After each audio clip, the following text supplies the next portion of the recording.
Mom comes to son's daycare early, finds him locked up behind the gates. Widowed mom, Evelyn, begins to suspect something is wrong when her 5-year-old son has difficulty adjusting to daycare. Her suspicions are confirmed when she arrives there early and finds him locked up. "You're going to have so much fun at daycare." Evelyn smiled as she placed a bowl of oatmeal before her young son, Jason. "Will they sing my song?" Jason asked. "I'm sure they will, honey. I think they take turns to sing everyone's favorite song, and you'll learn lots of new songs too." Jason frowned, and the nervousness Evelyn was working so hard to hide kicked up a gear. Like every mother, she wanted her child's first day at daycare to go perfectly, but Evelyn had doubts. Jason could be very sensitive and pedantic about things like his favorite song. He also didn't cope well when life surprised him. "Why don't we sing your favorite song in the car on the way to daycare?" Evelyn asked. "That way, you'll get a chance to sing it every day." "Okay, Mom." Jason grinned at her. Evelyn breathed a sigh of relief. She shouldn't worry so much, but this was a big change for Jason. It was a big change for her too, and part of her grieved for the shift her husband's death had forced on her and Jason's lifestyles. While the other children ran around the daycare playground, Jason traced his fingers over the colorful mosaics decorating the wall, and Evelyn spoke to his teacher, Kara. "Gets overwhelmed sometimes when too much is happening at once. I find it's best to get him to lie down in a quiet area when that happens," Evelyn said. "Also, he doesn't like the color lime green at all. He won't touch anything that color." "Don't worry." Kara smiled reassuringly. "We have what we call a calm corner for kids who get overwhelmed.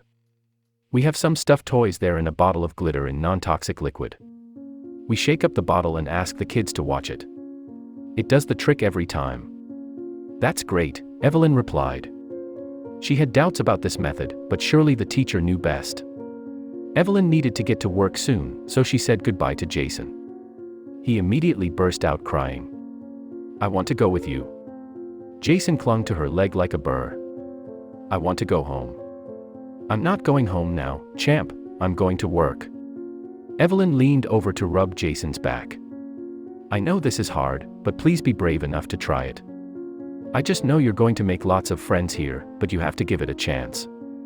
Evelyn drove to work with tears in her eyes. No amount of coercion had convinced Jason to release her, and eventually, Kara had to help her to pry the child off her leg. He'd wailed like he'd never see her again. It left Evelyn traumatized, and she was sure Jason felt the same. Evelyn could barely concentrate on her work. All she thought about was the desperate sorrow on Jason's face when she turned away and left him. The sound of his heaving sobs echoed in her head. When she left her desk to take her lunch break, Evelyn called the school to check on her son. She followed the sound of her son's screams, which were punctuated by a metallic rattle. Terror filled Evelyn's heart as the sounds grew louder. Where was her baby? Her heart dropped when the woman she spoke to told her Jason was still crying. The lady tried to reassure her that some children took longer to adjust than others, but the words felt hollow to Evelyn. All she could think of was her heartbroken child. The situation didn't improve over the following days. Every morning, getting Jason into the car to go to daycare became more challenging. He would tell her that his ankle hurt or his stomach. Once, he locked his arms around the staircase railing and refused to let go. Mornings were rapidly becoming a nightmare of stress and chaos for mother and son. The weekend arrived just in time to give Evelyn a break from their awful morning routine. The pair spent most of Saturday morning cuddled up on the couch watching cartoons. In the afternoon, Evelyn took Jason out for ice cream. On Sunday, Evelyn prayed that the following week would be better for her son. She could never have thought that the worst was still to come. "I don't understand why you'd hit that boy, Jason." Evelyn glanced at her son in the rearview mirror. His eyes were puffy from crying. "You know we never hit other people." "He was green hands, Mom." Jason let out a heartbreaking sob, "and he was going to touch me." Evelyn didn't know what to make of that. Nothing Kara had told her added up with Jason's garbled version of events. "What was green, Jason?" Evelyn asked. "I don't understand. Did he have something green on his hands?" "Paint." Jason screamed with rage and started bonking his head against the back seat. "No, Jason, stop that. Evelyn glanced back and forth between the road ahead and her son in the back seat. "Please, baby, you could hurt yourself." But Jason was inconsolable. Evelyn tried singing his favorite song, but it didn't make any difference. When they got home, he ran to his room, climbed into the closet with his stuffed giraffe, and stayed there until dinner. As she watched Jason eat his macaroni and cheese one noodle at a time, Evelyn wondered if something was wrong with her son. Maybe the daycare wasn't as great as it seemed. Perhaps something happened there that would explain Jason's reluctance to return. Evelyn decided to fetch Jason early from daycare the next day.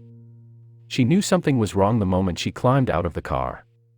Jason was screaming. Evelyn ran into the building. The lady in the front room tried to stop her, but Evelyn didn't even break her stride. She followed the sound of her son's screams, which were punctuated by a metallic rattle. Terror filled Evelyn's heart as the sounds grew louder. Where was her baby? More staff had appeared now. One of the teachers grabbed her arm, but Evelyn shook the man off. She dashed down a corridor and was overcome with rage at what she saw there. "I've worked with kids for a long time, and I have some ideas we can try to help Jason." Jason had his fingers hooked through the bars of a gate closing off one of the rooms instead of a door. He was red in the face and constantly screamed while he tugged on the door to free himself. "What the hell have you done to my son?" Evelyn roared as she rounded on the staff gathered by the door. "Let him out of there immediately." "This isn't as bad as it looks, Mrs. Madison." The male teacher who'd grabbed her earlier stepped forward with a bunch of keys. "We did this to protect him. You're going to need protection from me if you don't free him." Evelyn balled her hands into fists. There was no limit to what she'd do to protect her son, no line she wouldn't cross. "He was trying to escape the daycare," the male teacher explained once Jason was free. "He got his head stuck in the bars of the security gate and scraped his ear. One of our helpers took him to the calm corner, but he hit her with the glitter bottle and nearly pulled a bookcase down on both of them. We put him in there because we didn't know what else to do." Tears spilled from Evelyn's eyes as she looked down at her son. He'd stopped screaming when she lifted him into her arms, but he was sucking his thumb now, something he hadn't done in years, and moaning softly. Although it had been a shock to see him locked up, she understood now that the staff did the best they could in the circumstances. "I think we need to sit down." Kara stepped forward and put a hand on Evelyn's elbow. "Please come with me to the office." Evelyn sat down with Kara in the office and drank a glass of water. She was distraught and didn't know what to do anymore. "Jason is having a rough time adjusting to daycare," Kara said. "I'd hoped it would improve over time, but I think now that we may need to tackle this in a more structured way. If you don't mind sharing, could you tell me what daily life was like for Jason before he started daycare?" Evelyn sighed.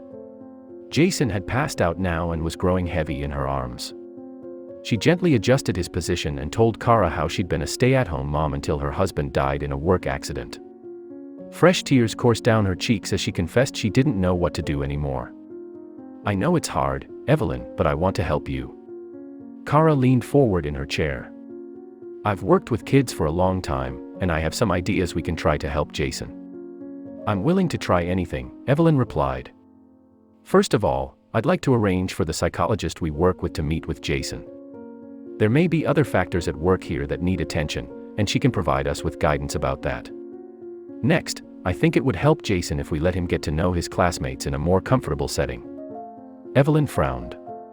"How do we do that?" "A play date." Kara smiled. "I know it sounds flip, but I think it will help Jason if some of the kids in his class visit him at home. It's a safe and familiar place for him, and will keep the group small. What do you think?" "It's worth a shot." Evelyn shrugged. "What exactly did you have in mind?" "There are 9 other children in Jason's class. I think we should arrange for 3 or 4 of them to visit Jason on a Saturday afternoon.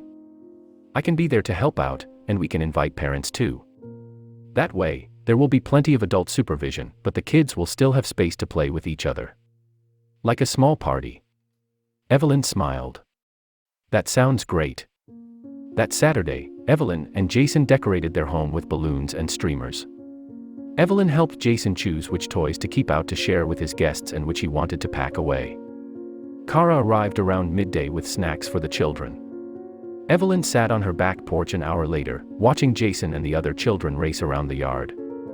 They devised a complex game where every time someone was tagged, they had to switch toys with the child that tagged them. A few arguments broke out, but mostly the children were happy. Their laughter echoed around the yard and brought smiles to the adults' faces. It turned into a great day for everyone. The following Monday, Evelyn was woken by Jason's small hand patting her cheek. "Mom. You need to wake up, Mom, so you can take me to daycare." Evelyn squinted at her son through sleepy eyes. "Are you excited to see your friends again, champ?" I am. Jason beamed at her as he jumped up and down. "I got dressed and everything." Evelyn blinked in surprise. She took in Jason's back-to-front t-shirt, blue shorts, and mismatched socks with a smile. "Okay, Mr. Snappy Dresser, I'm up. Let's get ready for the day." Over the following weeks, Kara and Evelyn ensured that Jason spent time with all his classmates. It made a massive difference in his attitude toward daycare and helped him at home too. As he socialized more, Evelyn noticed that Jason seemed to find it easier to cope with the challenges of daily life, like encounters with the color lime green and baths that weren't the perfect temperature. What can we learn from this story? Every parent should do their best to meet their children's needs. This doesn't just apply to basic needs, but higher-order needs related to emotional development. Respect your child's feelings. It's easy to forget, but children's brains are still developing, and they often don't have the capacity to process things the way we expect.